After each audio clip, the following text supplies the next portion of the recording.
Hello, welcome to this episode of Martial Truth Podcast. No one is coming to save you. I thought we'd get back to talking about a little bit more realistic self-defense, some ideas maybe you could think about, especially with a lot of the things we see going on in the world in terms of crime and different things, depending on where you live. Obviously, crime could be an issue. And, frankly, too many people have the idea, well, it won't happen to me. Okay. It won't happen to anybody I know. So, again, if you enjoy the podcast, please click that like, share, subscribe button. Consider becoming a monthly member. Channel's doing well. Closing in on our next benchmark, which will be great. Please remember the seminar in Virginia that Walt Young Sensei's hosting, Uchikuden Kobujitsu, with the teachers coming in from Okinawa. I'll be there. 3 of my students are going with me, so should be a good time. Looking forward to it, all right? If you're interested, just go to Walt Young's Facebook page, all right? Hopefully, in the next coming weeks, we'll get back to some interviews, all right? Maybe do some book reviews, which might be good. We haven't done a book review in a while. And I'm probably going to do a live podcast coming up in the next few weeks. We'll do another live one where you guys can come on and ask me questions, all right? So, no one is coming to save you. So, self-defense has always been a big part of why I do martial arts. I mean, when I was a teenager, I started at 15. I started because I wanted to learn how to fight. It's quite simple. There's no other reason I wanted to learn how to fight. Had packs of teenagers wandering my area where I live, my neighborhood, and they would look for trouble. I didn't have a large group. I wasn't part of one of their groups, all right? So I decided I better learn how to handle myself and started karate, and here I am 47 years later, all right? But within those years, I realized that it's not just about kicking fast, punching fast. It's not just about the ability to throw people and do joint locks on people.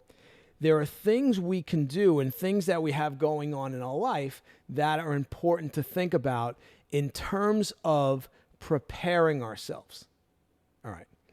So, a couple of things. Let's start with driving. Okay. We all drive. Most of us drive. All right. So, again, you get in the car, make sure your doors are locked. All right. Let's face it. If you're driving through certain areas that you know are high crime, all right, maybe you don't want the windows down. Maybe you want them up. All right. If you carry, like me, I carry a firearm, you should be able to have access to the gun. All right. If you're carrying in a way where you can't get your gun out while you're sitting in your car, it's a problem. Okay. So you want to be in a position to do that. Cell phones. All right. I get in my car. My cell phone goes in a cell phone holder. I don't take it out of that holder. One, for safety. I don't want to be looking at the cell phone while I'm driving. I'm not texting anybody while I'm driving. Okay.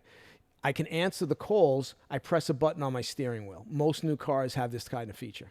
All right. Here's the problem.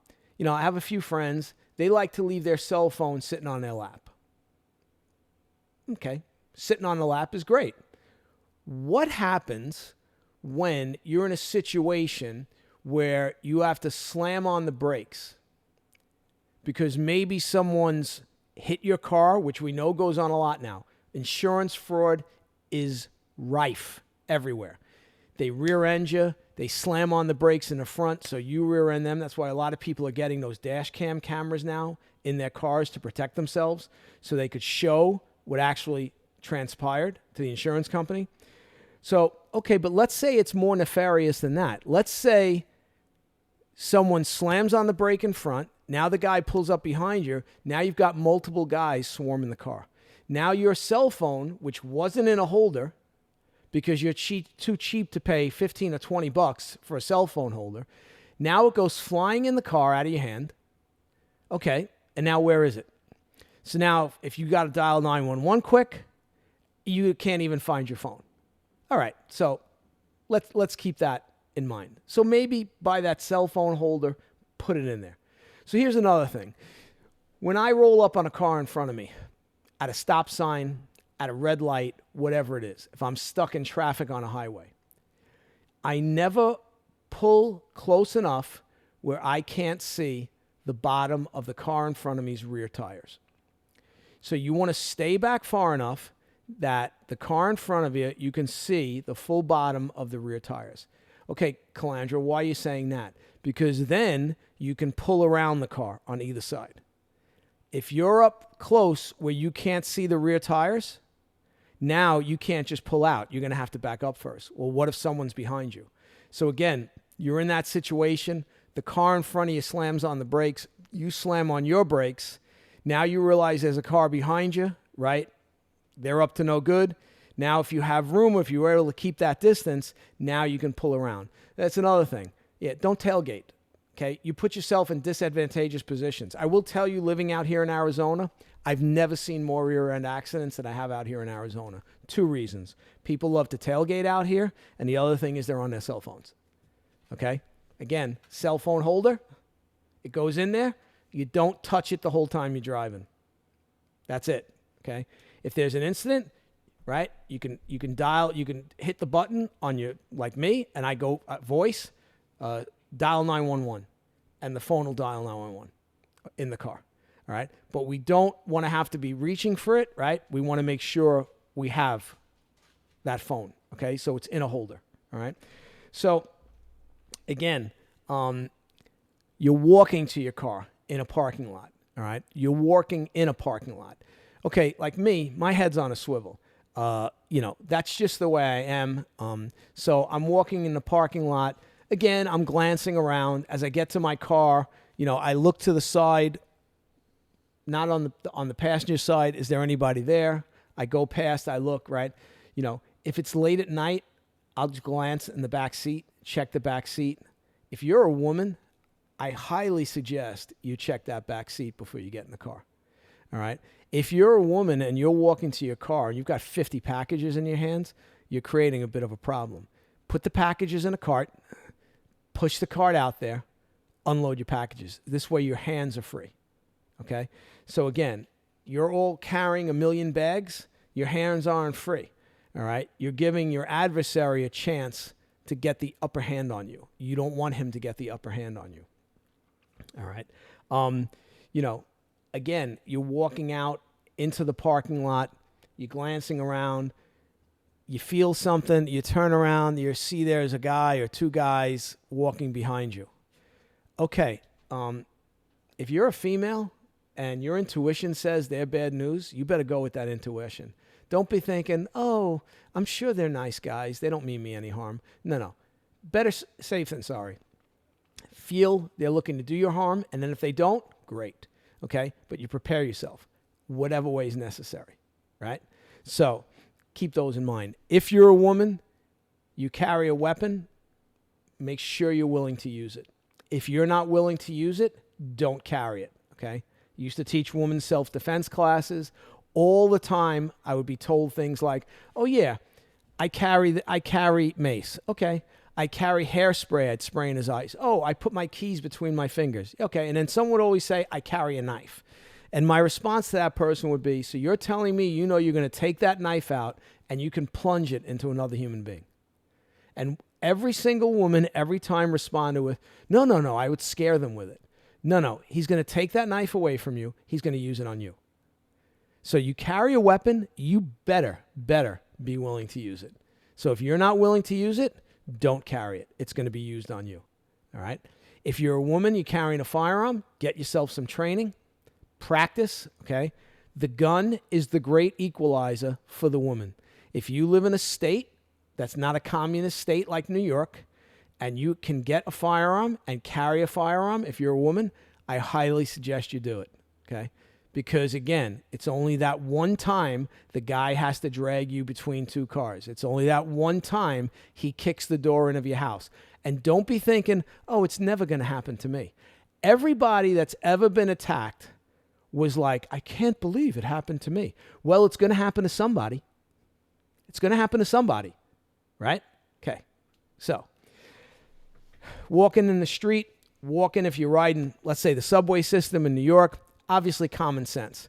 Don't stand near the edge of the platform. The train's not getting there any faster by you leaning over looking. Look, I was a transit cop. I used to do it. We all did it, but avoid it. Stand maybe near a girder where if someone tries to push you, you can grab onto the girder. Just your head's got to be on a swivel. You got to be looking around, okay? We used to refer to the New York City subway system as the world's largest insane asylum.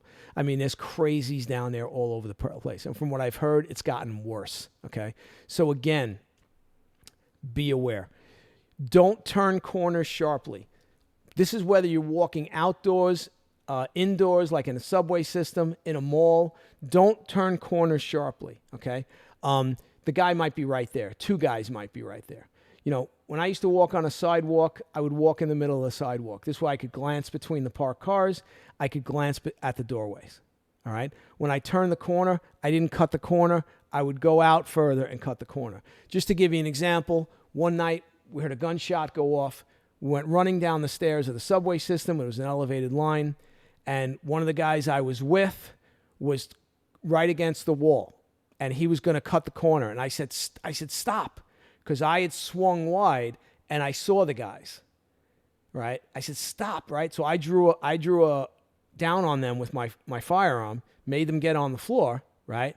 But one of the guys ran over to a house, right, and threw something in the mail slot, which the dopey sergeant we had wouldn't let us kick the door in to recover it because he was an idiot. But that's another story.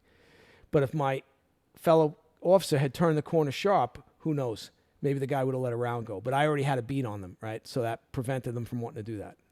So don't cut corners close. When I lived in a 6-family apartment building when I first moved out when I was 19. When I walked out, I always glanced both sides. I just glanced down, looked around, glanced to see who was across the street. Again, just situational awareness, okay? I used to joke saying, I'm not walking around like this, but just a quick glance, just look. It builds habits of doing it. It prevents you from walking into trouble, all right? Again, to this day, I sit in a restaurant. I sit where I can see the door.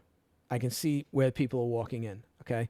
So even like when I would go to college with my kids, I would normally take my daughter or one of my sons out to dinner or lunch, would take a couple of their friends, right? And we'd go to sit and their friends would sit in certain seats and my daughter would tell them, no, you can't sit there. My dad has to sit there. And they would kind of look, right? Yeah. So that's just the way it is, okay? That's how Wild Bill Hickok got it. He always sat with his back to the wall, and the one time he didn't turn out too good, okay? So, again, situational awareness. I walk in a restaurant, I look around. I walk in a subway car, I look around. I get on a bus, I look around. I first walk into the supermarket, I look around. If I'm walking into a 7-Eleven, a Quick Trip, any of these small places, I look in before I walk in. So I stop at the door, I do a quick glance. Why? Are they robbing the place? Do I see someone standing behind the counter like this? So I just give a quick glance. These are just things I've all built into my habits, okay? And it makes a difference, okay? It makes a difference. So, we have situations now. I was teaching knife defense in New York where the actual time I was teaching knife defense, a guy went behind a deli counter in East New York, Brooklyn, and stabbed one of the deli workers to death. Okay? Now, you're not going to tell me there were no weapons behind that counter, right? So again, what are you going to do? You're just going to stand there and let the guy kill you? You have to fight. You have to fight, all right? So you grab anything in its hand, you throw it at him, you pick up something. You have to fight. The problem is most people never think about it. Well, if a guy does this, what am I going to do? Nobody thinks like that. They think, the police are coming to save me. Okay, let me tell you something.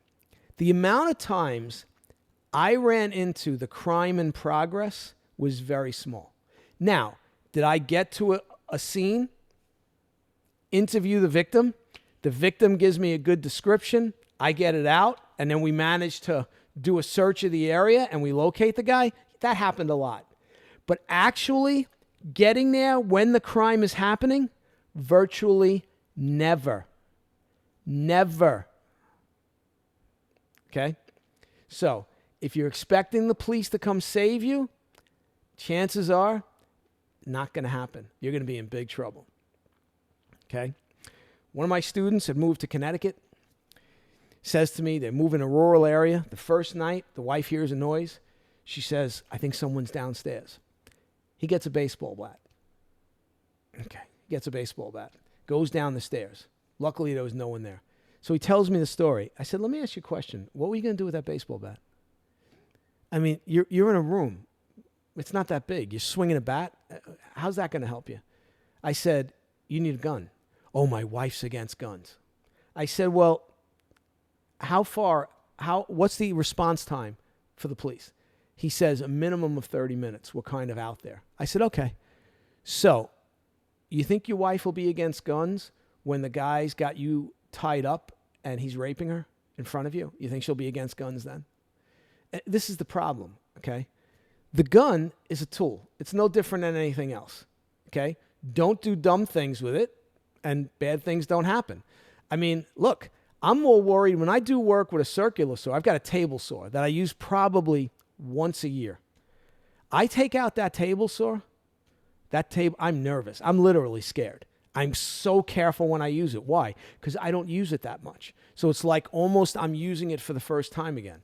But a gun, I've been carrying a gun my whole adult life. No gun has ever jumped off the counter and fired on its own. All right? Again, you take classes, you learn to handle a gun. All my children were taught how to handle it. So they were taught, hey, you come across a gun, you consider it loaded, you don't touch it. This is another thing parents need to teach their children, because it's not about your house. It's about when they're at somebody else's house where they find a gun.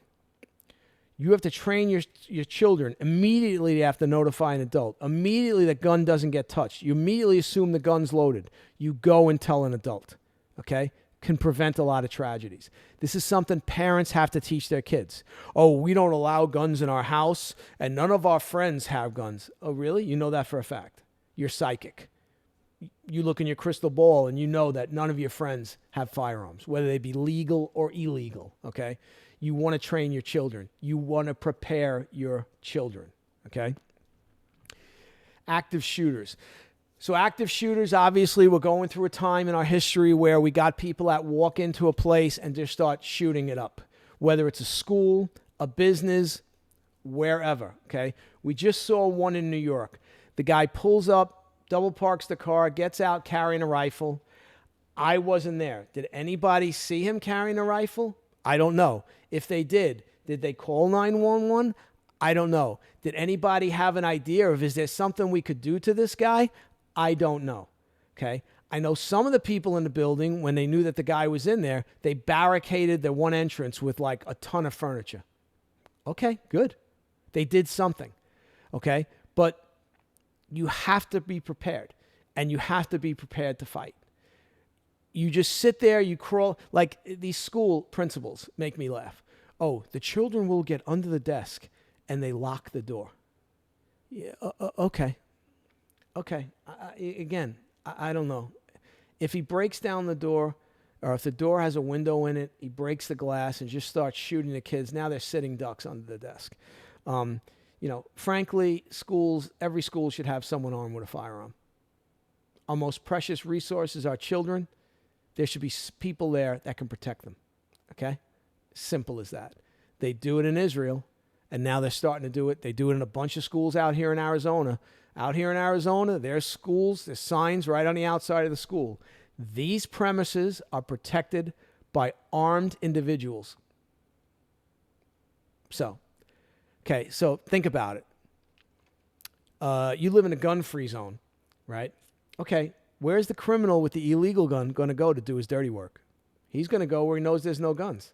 Okay, do we have the rampant shoplifting out here that you see in a lot of other states? No. Where I live out here in Whitman, it's kind of rural, right? Pretty much everybody's armed, okay? Yeah, do we have burglaries on occasion? Yeah, but they're usually burglaries of your outside shed. Very rare someone's coming in the house. And if they do come in the house, it's normally not a good thing for them, okay? It's normally not a good thing, all right? With the active shooters, again, if there's a chance the guy turns his back, you have an opportunity to tackle him, go for it. Again, eyes, throat, all right, whatever you have to do. If you have an opportunity to hit him with something, hit him with something. My philosophy is I'm not going to go meekly into the night. I'm going to go out fighting. Simple as that. Okay, simple as that. When I leave the house, I'm always armed, almost always armed with a firearm, a knife, okay? My wife is almost always armed with a firearm, a knife, mace, okay? I also carry a spare magazine. And people say to me, well, why do you carry a spare magazine? Well, what if I'm in a mall or a shopping center and one of these active shooters comes in with a rifle? I want to make sure I have that extra ammo that I can deal with this guy, okay? Again, be observant. You see the guy walk into the mall with the gun, okay, you're unarmed, you don't carry a gun, whatever. Okay, well, run, get out of there. But you better be looking at him. Is he coming your way? If you have to, duck behind something that's cover. And, covers protect you. So like something concrete or steel, right? Hide. But if you can't hide, then you got to fight. You got to fight. It's as simple as that, okay? Just going fetal and giving up is not going to cut it. Is not going to cut it. So if we're martial artists and we're teaching self-defense, it's these types of things we have to impart to our students. It's not just about kicking and punching. Now, if you're doing martial arts as a sport, okay, and that's all you do, well, that's fine. That's fine. But, like my student in London who's all about karate as a sport, that's great. London has a huge knife problem. A huge knife problem. Okay? The ones that want to lecture us on our crime, go there. Knife crime is huge there. It's a big, big problem there. Same in China. When China gets a mass killing where someone goes into a school or goes, what does the guy use? He uses a knife. Oh, let's get rid of the guns. And then the guy will just use a knife. Let's get rid of the knives. He'll use a car or a bomb. I mean, criminals find a way. Okay? That's why they're criminals. All right. So we have to be a step above and we have to prepare. So just by thinking about these different things. So for any women out there watching this, even my male friends, there's a great book by Gavin de Becker called The Gift of Fear. Gavin de Becker, The Gift of Fear. He's someone who analyzes threats. Great book. Highly recommend it. Every woman should read it. Every woman should read the book, The Gift of Fear by Gavin de Becker. All right. So hope you've enjoyed this one. I hope I've given you some thoughts. Don't expect the police to save you. It's going to take them too long to get there. I mean, where I live here, unless they're real close for some reason, it's 20, 30 minutes before anybody's getting here. So 20, 30 minutes. So it's on me. It's on my wife. All right. I mean, everybody out here has dogs. Again, if you're a woman, having a dog's a great thing. Okay. If you have a dog, the burglar's going to think twice about coming in your house. He's going to go to the house that doesn't have the dog. We have security cameras now. You can put them up. There's so much you can do to make your house or apartment a hard site. So now you can see who's at the door on your security camera. You see the guy's got a mask on. You immediately know, dial 911 and get yourself ready. Because if they're kicking the door in, you're going to have to fight. All right? If you have a firearm, you go and retrieve it and you get ready. They kick the door in, well, there you go. All right? So think about this. Do some research on your own. There's plenty of it out there. As martial arts instructors, if we're teaching it, that we're teaching self-defense, these are some things we want to teach our students, make them think about. All right? It's very, very important. All right? So, again, if you like the podcast, please click the like, share, subscribe button. Consider becoming a monthly member. All right? Hopefully get back to some interviews next week. And I'll see you in the next podcast. Take care.